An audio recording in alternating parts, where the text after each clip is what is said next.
நம்ம ஊரும் நம்மளும் இவருக்கு தண்டிக்கிறதா இருக்கணும்.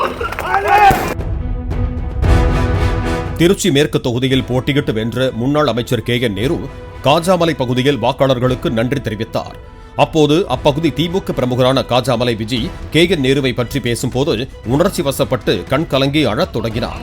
இதை கண்ட KN நேரு உடனடியாக காஜாமலை விஜயின் கையில் இருந்த மைக்கை பறித்துவிட்டு வாகனத்தை கிளப்புமாறு உத்தரவிட்ட காட்சிகள் சமூக வலைதளங்களில் வைரலாகி வருகிறது.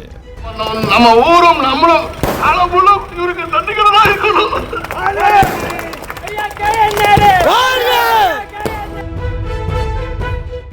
பிளே ஸ்டோர் மற்றும் ஆப் ஸ்டோரில் இருந்து பாலிமர் செயலியை QR கோடு மூலம் பதிவிறக்கம் செய்யுங்கள். செய்திகளை உடனுக்குடன் பெறுங்கள்.